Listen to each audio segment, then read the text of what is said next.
অভিষেক ব্যানার্জির উপরে এইভাবে আক্রমণ আমাদের শিক্ষিত সমাজে একেবারে কাম্য নয়।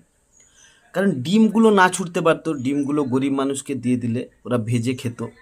যাই হোক, এই ঘটনা নিয়ে আমাদের ঠাকুমা পিসি অলরেডি রাজনীতি শুরু করে দিয়েছে। আমরা দেখলাম এই গণ্ডগোলের পরে অভিষেক ব্যানার্জি প্রেস কনফারেন্স করে ভাষণ দিলেন।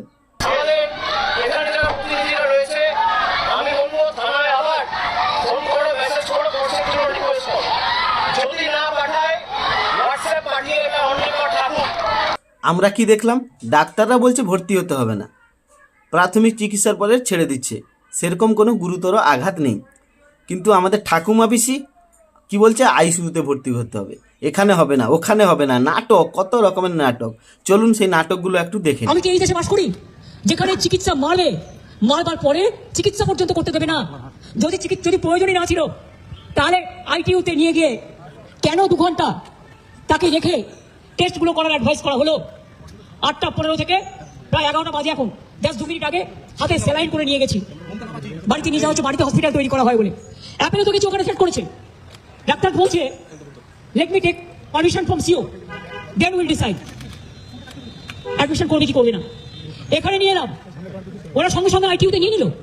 ডাক্তার দেখলো, ডাক্তার অ্যাডভাইস করলো, সারা গায়ে চাকা চাকা দাগ, এবং যেভাবে পাথর ছোড়া হয়েছিল স্পট ডেথ হয়ে যেতে পারতো লোকাল ছেলেরা যদি হেলমেটটা না দিত।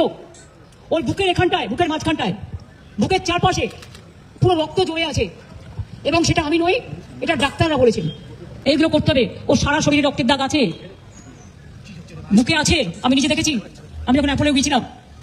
পায়ে হাত পায়ে আছে, গা বমি বমি করছে, মাথা ঘুরছে, প্রেশার ফ্র্যাকচার করছে, এই অবস্থায়। আর ঠাকুমা কি বলছে, বাইরে থেকে লোকে নিয়ে ঘটনাটা ঘটেছে। বলছি ঠাকুমা, বয়স তো হয়ে গেছে, চোখে মনে হয় কম দেখছেন, দেখুন এরা কোথাকার লোক, ভিডিওটা ভালো করে দেখুন একবার। চোরের সাক্ষী মাতাল দিতে এসছে, চোর ছিল তার সাক্ষী মাতাল অভিষেক দিতে এসছে, বুঝতে পেরেছেন? ওই সঞ্জু এতদিনের মধ্যে উপর অনেক অত্যাচার করে গেছে, আর তার থেকে বড় অত্যাচার তো মেইন অভিষেক ব্যানার্জি করেইছে। অভিষেক ব্যানার্জির দমে এতদিন সঞ্জু আমাদের উপর অত্যাচার করে এসছে, তার জন্য ক্ষোভ যে একজন গেছে আর একজনকে পাঠাবো সেই জায়গায়, তবে ছাড়।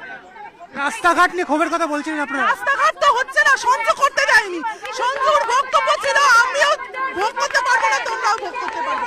20 বছর ধরে রাস্তার এই অবস্থা কেন, কিসের জন্য বলুন? উত্তর দিন, আপনার কাছে উত্তর আছে? আপনি সবাইকে অশান্তিতে রেখে নিজে শান্তিনিকেতনে রয়েছেন।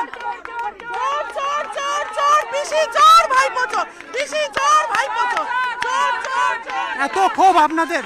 জীবনে এরকম কষ্ট করে আসছি রাস্তার জন্য, একদিন বৃষ্টি হলে